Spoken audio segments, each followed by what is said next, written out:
All right. Well, if I don't know if I can actually see people chatting. So uh, now I see why people have moderators for this sort of thing. That would be much easier. Okay, just a couple minutes here. Let's see what's going on here.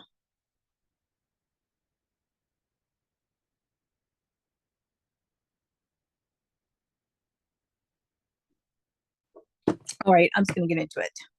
Hopefully you can follow along. I apologize. I don't know if I can actually see if anyone's chatting live with me here, which is a little frustrating. Let me see one more thing here real quick.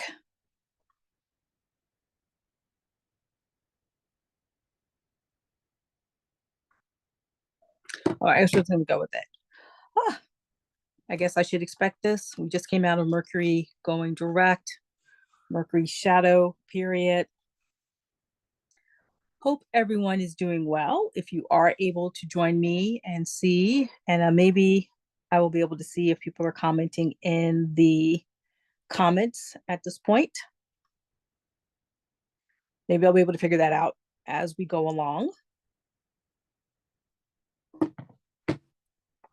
But basically, I just want to do this. I want to play around with YouTube Live.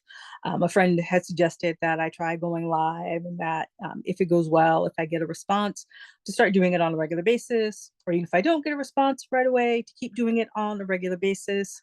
Because like with so many things, the more you do it, the better you get at it.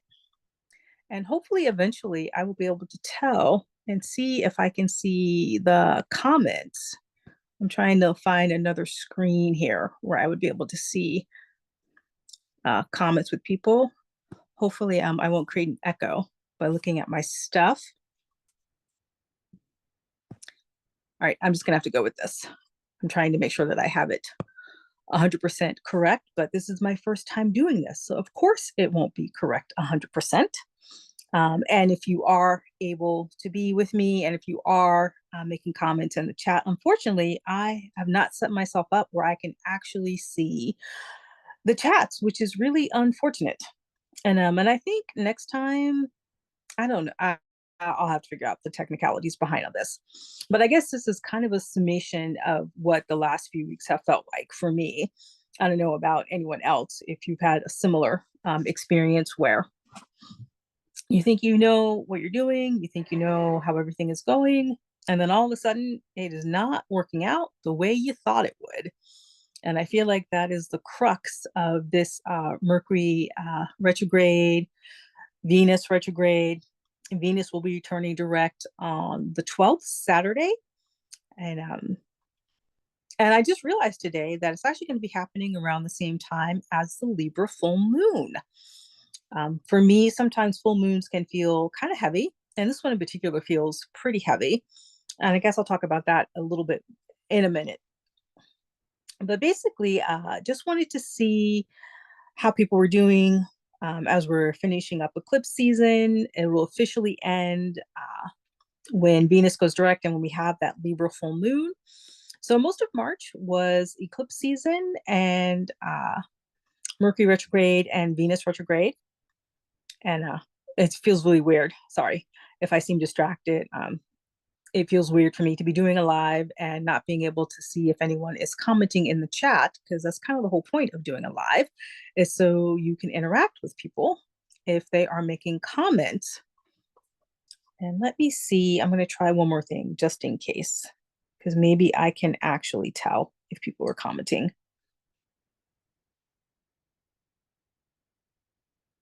Let's try this.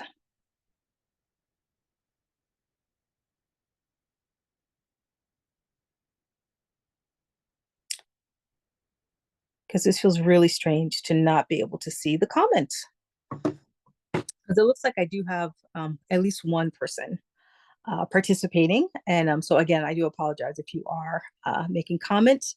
But maybe I can respond to any comments or questions after I have put this up. And I guess I'll just keep this really short in the meantime. But like I said, March was kind of a doozy. with Mercury retrograde, Venus retrograde, and the eclipse.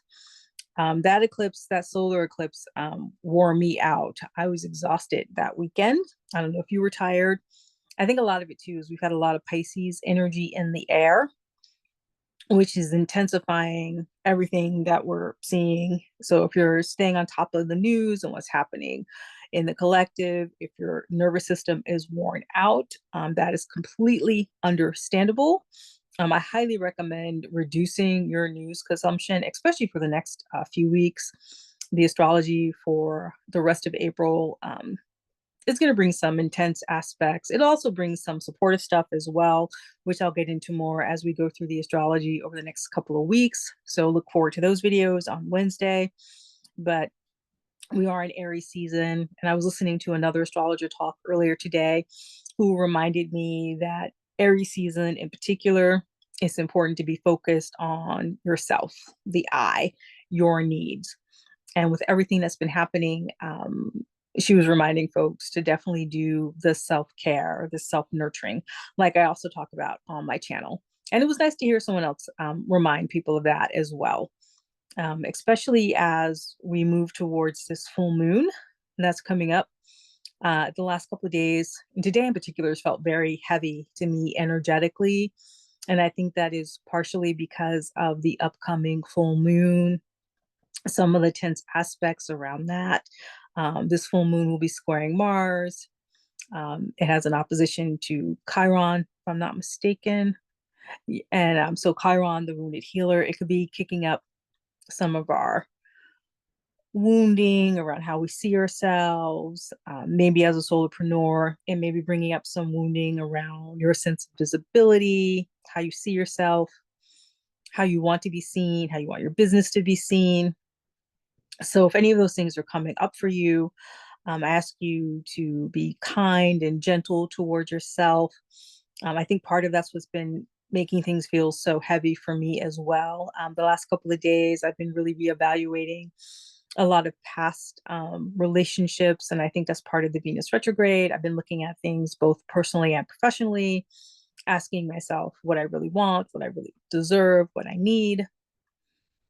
And I think partly too, with all the Pisces energy in the air, Pisces and Saturn, Neptune just moved into Aries.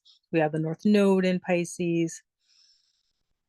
I think the combination of all of it is intensifying feelings around old stories, old experiences. And I think it's coming up because in my own case, I feel like the universe is saying, okay, here's what you've done in the past. What have you learned? How far have you come? And what are you really looking to create next?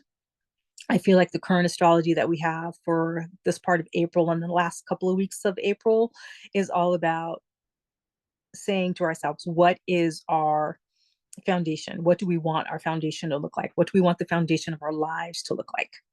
And I think this Venus retrograde is asking us to revisit that, reevaluate that as well. Since Venus in particular is all about love, our values, beauty, how we see ourselves.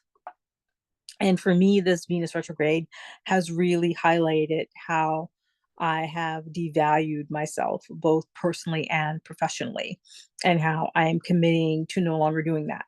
How I am now committed to creating a foundation where I create a life where I really receive my worth and my value. And that's not just money either, but in terms of like emotional connections, emotional reciprocity, and also, what I always like to look at during a Venus retrograde, especially because I think of it as the divine feminine, the inner divine feminine, and other astrologers have referred to that as well, Venus, in the same way that we refer to Mars as the inner masculine, the divine inner masculine. With Venus, for me, what that translates into is about being uh, looking at my inner world and my emotional space, how I define my emotional space, and how I protect my emotional space, how I protect those boundaries. Because asking those questions allows me to look at Well, it helps me determine what my value is. It helps me determine what my worth is. So hopefully that makes sense to people. Uh, I'm trying to think, what other lessons have I learned during this eclipse season as well.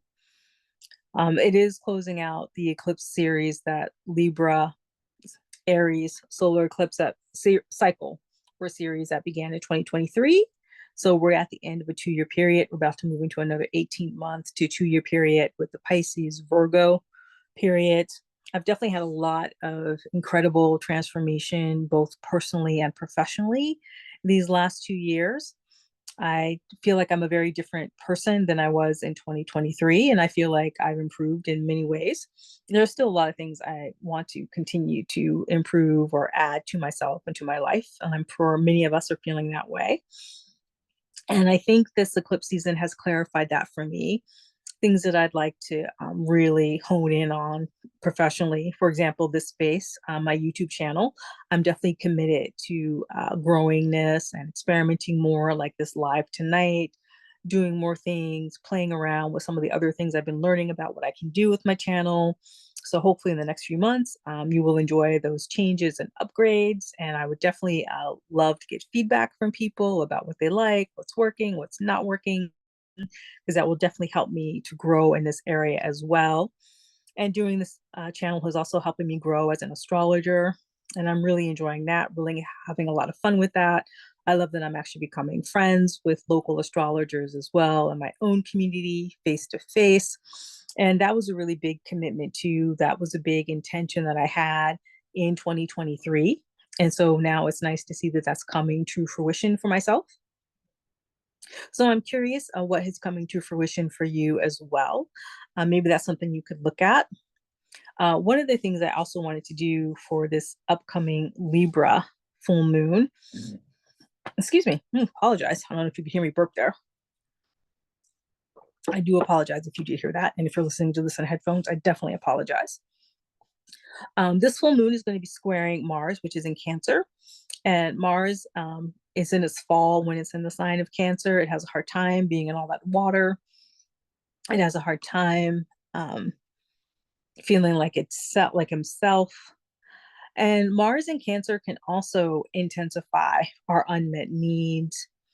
I like to say Mars in Cancer, it needles us, it gets under our skin. It lets us know what's irritating us, what needs to be addressed. And that may have been intensified for you during eclipse season, which can also shine a light on what has been bothering us that we've been trying to sweep under the rug or put in a corner. So I think the combination of that could have made that more intense, especially since it was happening at the same time as 2 retrogrades, Mercury and Venus. And like I said in an earlier video earlier this year, I do feel like a lot of these intense aspects that are bringing up our wounding is so that we can actually address those wounds, so that we can get into a space of healing, and so that we can do the work that we need to do to clean house, to address that shadow. Because by cleaning out those corners, healing from those old ideas we have about ourselves, how our lives should be, we can literally create a clean slate. We can give ourselves the opportunity to create a new foundation for the life that we truly desire, the businesses that we desire to have, the relationships that we desire to have. And I feel like April is going to be a continuation of that. And so as we move into this Libra full moon on Saturday, April 12th, the same time that Venus goes direct, my full moon ritual is going to be looking at what I've released over the last couple of years. And I'm also going to ask myself, what do I want to initiate? What do I want to receive in the next year or so? What would I like to have be the result of this Pisces Virgo Eclipse Series that's going to be going on for the next 18 months or so? What do I want that to look like? How do I want that to be expressed professionally and personally? And I think it would also be a good time too for me to do a review of my next goals for the next 90 days, both personally and professionally. So I think I'm going to set a candle for that. Maybe break out my red carnelian stone. I really like red carnelian these days. It helps me feel grounded. And it can also help increase a sense of abundance and worthiness, that sort of thing. I might also work with Black Obsidian for protection as well. Sit with my spirit guides. And I didn't have a chance to write my letter to my future self, like I mentioned in an earlier video. So I think I'm going to go ahead and do that as well, see how that goes. And basically, I think that's it. Because, like I said, I think this is going to be shorter than I anticipated because, again, this was my first time and I have not yet figured out how to do this and still see the chat at the same time. Hopefully, this did record. Hopefully, this did go up on YouTube as well. And I should be able to upload this if it didn't actually go to YouTube itself, based on how I did this. Thank you if you did attend for this little brief period. But I am going to wrap it up because it feels incredibly awkward to be talking on a live and have no idea if someone else is actually there. Just to be completely transparent, but I feel like this is a week and a weekend to be vulnerable. So I'm going to be vulnerable with you all, excuse me. And if you are here live, thank you so much for taking the time. If you are catching the replay, I really do appreciate that. And if you got some value out of this, feel free to like the video and please do subscribe to the channel. That does help me get the message out to people. And I'll play around with this with some friends and work out the kinks for this. And then hopefully the next time I do a live, I will actually be able to see the chat. Anyway, thank you so much for joining me, for playing along and supporting me. And I hope you're well. And as always, wishing you love, peace, and joy. Easefully yours, Darice.